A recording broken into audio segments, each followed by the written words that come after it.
Assalamualaikum warahmatullahi wabarakatuh. Selamat pagi rekan-rekan member Melia Sehat Sejahtera. Kami akan mempresentasikan bagaimana cara pemakaian propolis dan Melia Biang, karena banyaknya pertanyaan-pertanyaan dari konsumen ataupun member-member Melia yang baru bergabung, mereka belum mengetahui dengan pasti cara pemakaian yang efektif. Kali ini kami akan mencoba memperagakan berdasarkan pengalaman kami dan juga mungkin dari berbagai literatur yang kami baca, ya, dan alhamdulillah hasilnya sangat memuaskan. Nah, sekarang kita mulai dengan cara minum propolis. Yang pertama, propolis itu dapat diminum dengan air putih 1/4 gelas. Jadi kita minum sesuai kebutuhan. Ya, sehari-hari kita boleh minum 5 tetes sampai 10 atau 15 tetes tergantung kebutuhan. Tapi kalau lagi sehat cukup 5 tetes, ya. Nah, kemudian kita aduk dengan menggunakan sendok, bisa stainless, bisa sendok plastik, sendok apa saja. Kita minum, usahakan kalau memang kita minum itu, usahakan dalam kondisi sebelum tidur biasa seperti itu, ya. Kemudian kalau kita mau mengkonsumsi propolis tanpa air, bisa juga dengan menggunakan sendok. Kita teteskan sedikit madu. Kita teteskan sedikit madu di gelas, di sendok seperti ini, ya. Kemudian kita teteskan propolis. Ini juga bisa diberikan kepada anak kecil yang tidak mau menggunakan propolis di air, ya. Ya, seperti itu kita minumkan. Oke, rasanya luar biasa enak, ya. Kemudian propolis juga bisa dicampurkan di susu ataupun di minuman kita sehari-hari yang lainnya, ya. Kemudian untuk membuat jus propolis juga kita bisa ajarkan di sini. Ini juga cara untuk bisa menguruskan badan, ya. Caranya propolis kita ambil air setengah gelas kurang lebih. Kemudian kita teteskan propolis sekitar 10 tetes. Kemudian kita teteskan madu. Ya, kurang lebih 10. Kemudian kita teteskan madu supaya rasanya manis, ya. Kemudian kita ambil irisan jeruk nipis, ya. Ini untuk membantu mengeluarkan lemak-lemak juga, seperti itu. Oke, maka ini adalah propolis yang sangat nikmat, ya, seperti jus propolis, seperti itu. Rasanya seperti es lemon tea, ya. Apalagi makin nikmat kalau dicampur dengan ini, ya, diteteskan, diberikan es batu juga bagus, ya, seperti itu. Jadi semakin nikmat. Oke. Nah, baik, itulah cara pemakaian propolis. Nah, sekarang kita coba pemakaian propolis untuk luar tubuh, ya. Untuk masalah di rambut, kita bisa menggunakan propolis dengan sampo, ya. Sampo merek apa saja boleh. Misalnya ketombe ataupun gatal-gatal, silakan memperagakan seperti menuangkan sampo di tangan, kemudian kita teteskan propolis 5 tetes sampai 10 tetes tergantung tingkat keparahan rambut yang bermasalah di rambut kita. Ketombehnya parah, harus lebih banyak lagi propolis yang diteteskan. Nah, kemudian kita aduk, kemudian kita keramas menggunakan sampo yang ada propolisnya tadi. Oke. Kemudian juga propolis bisa juga untuk rambut rontok. Kita bisa menggunakan propolis untuk hair tonic, ya. Jadi kita ambil air sedikit, ya, air sedikit taruh di tangan, kemudian kita teteskan propolis mungkin 2-3 tetes, kemudian kita tempelkan propolis yang sudah di air tadi di rambut-rambut kita ataupun di kulit-kulit kepala kita supaya akar rambut dan rambut kita semakin kuat. Jadi seperti hair tonic ataupun cream bath, seperti itu, ya. Kemudian untuk wajah, propolis juga bisa kita pakaikan untuk mencuci wajah kita, untuk pemakaian jerawat dan flek-flek hitam. Nah, kita bisa menggunakan sabun cuci muka yang banyak di pasaran. Kita taruh sedikit di tangan kita, kemudian kita berikan propolis sekitar 3 tetes seperti ini. Kemudian kita aduk di tangan kita supaya rata, kemudian beri sedikit air supaya tidak terlalu kering, ya. Berikan sedikit air, ya. Atau boleh dengan melembabkan dulu wajah kita dengan air, ya. Ya, oke, seperti itu, ya. Kemudian kita usapkan di wajah kita, usapkan di wajah. Ya, seperti itu. Ya, seperti itu sampai dia mengalami busa-busa begitu. Dioleskan. Kemudian dan didiamkan ya. Didiamkan sekitar 1-2 menit seperti itu ya. Oke.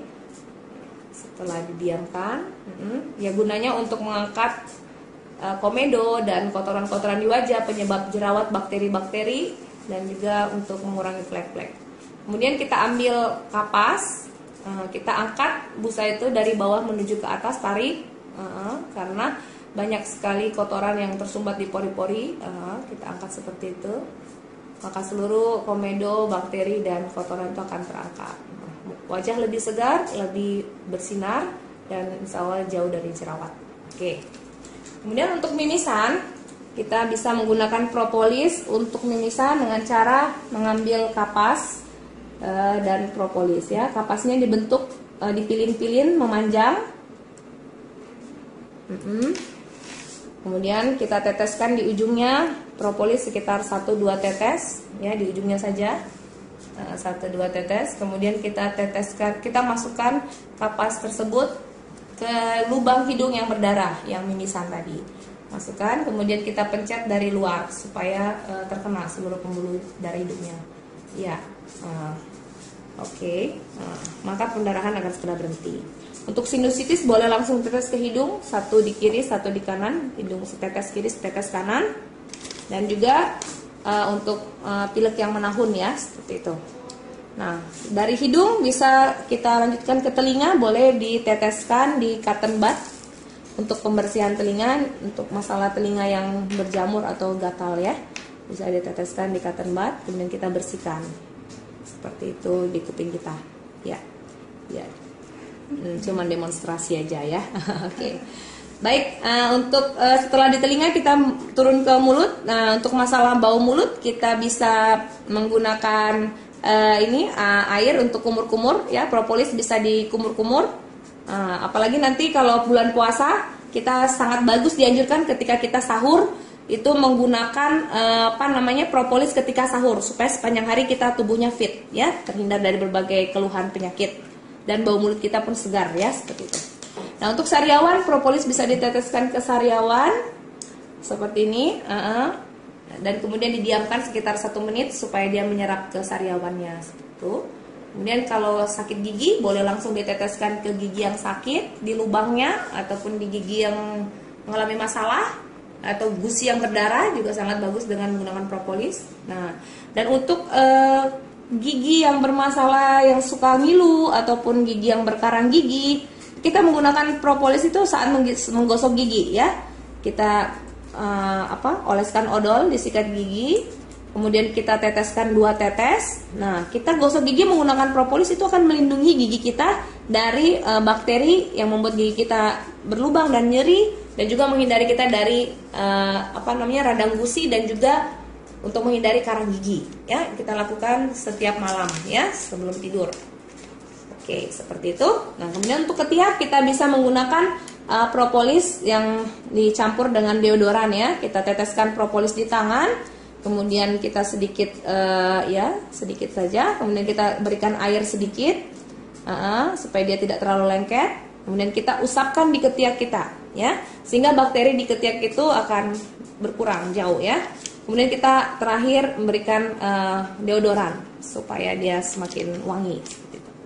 Baik, nah kemudian untuk luka-luka, mulai dari luka iris, terkena pisau, kita bisa langsung teteskan propolis. Ini contohnya misalnya ada luka, langsung saja teteskan propolis di luka, diamkan 1 menit sehingga pendarahan berhenti. Setelah pendarahan berhenti, langsung rapatkan dengan menggunakan Hansaplast. Maka terhindar dari infeksi dan cepat sekali mengalami regenerasi. Jadi kadang-kadang bahkan tidak perlu dijahit sama sekali ya. Nah, kemudian untuk luka bakar itu langsung saja ketika kena minyak goreng, knalpot ataupun luka-luka bakar lainnya, silakan langsung meneteskan propolis di lokasi yang terkena luka bakar tadi. Ya, ketika begitu kejadian langsung meneteskan propolis itu sangat bagus sehingga tidak melepuh dan tidak berbekas nanti ya.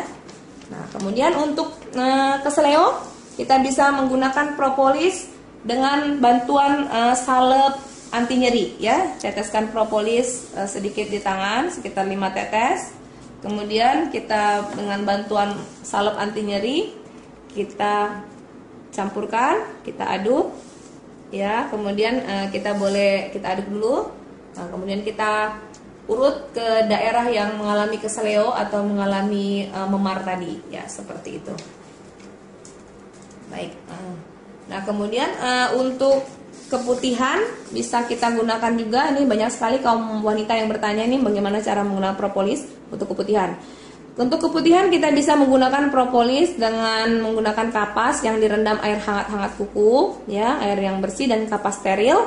Kemudian kita peras ya, kita bentuk seperti bulatan seperti ini. Kemudian kita peras ya, seperti itu. Nah, kemudian kita teteskan propolis di kapas tersebut sehingga kapasnya tadi berwarna coklat. Jadi seluruh permukaan kapas itu kena propolis. Nah, kemudian kita gunakan kapas ini yang berisi propolis ini sebagai tampon di kewanitaan sehingga bakteri-bakteri dan jamur-jamur tadi itu langsung hilang ya. Jadi pemakaian sekali 2 kali sebelum tidur itu sangat luar biasa ya, sangat efektif untuk keputihan. Tapi ini bagi yang sudah berumah tangga ya. Jadi yang masih perawan gadis mungkin dicebok saja dari luar seperti itu ya. Jadi itu bisa dimasukkan ke dalam kewanitaan. Nah, kemudian untuk yang masalah kaki pecah-pecah, kita bisa menggunakan propolis dengan bantuan hand body ya. Jadi hand body diteteskan sedikit di tangan ya. Kemudian kita berikan propolis 5 tetes sampai 10 tetes. Kemudian kita aduk ya. Ya, seperti itu. Kemudian kita aduk dan kita oleskan di daerah kulit yang bermasalah, yang kasar, yang mengalami kaki pecah-pecah. Ya, boleh ini kan. Nanti lama-kelamaan kaki akan menjadi mulus kembali ya. Nah, seperti itu. Iya. Dan kemudian untuk masalah di badan ketika mengalami biang keringat, gatal-gatal karena jamur ataupun karena panu, kadas dan sebagainya, itu bisa menggunakan propolis dengan sabun mandi ya. Jadi sabun mandi ditaruh di tangan, kemudian kita teteskan propolis dan kemudian digosokkan ke seluruh badan sampai berbusa. Nah, setelah itu didiamkan mungkin 1-2 menit sehingga meresap ke kulit kita. Kemudian kita bilas seperti itu ya. Dan badan akan terasa sangat segar dan bersih karena seluruh bakteri di badan kita, jamur-jamur yang menempel di badan itu semuanya dibasmi dengan menggunakan propolis. Nah, itulah pemakaian secara singkat kami paparkan tentang pemakaian propolis. Mungkin selanjutnya kita sedikit menjelaskan tentang melia biang. Melia biang itu bisa kita semprotkan di bawah lidah tentunya ya, di bawah lidah untuk memperbaiki metabolisme tubuh kita, membuat awet muda dan meregenerasi tubuh kita dari berbagai penyakit-penyakit penuaan. Caranya angkat lidah, bilang huruf L. Kemudian semprotkan sesuai dengan usia kita. Sekitar 30 tahun 3 semprot ya, sekitar 40 tahun 4 semprot. Diamkan 1 menit dan kemudian ditelan seperti itu. Dan kemudian untuk melia biang juga bisa disemprotkan di beberapa tempat yang memerlukan bantuan melia biang. Contohnya untuk di wajah sebagai serum, bisa sebelum tidur disemprotkan. Kemudian kita pijit-pijit ya supaya menyerap ke kulit kita. Seperti itu.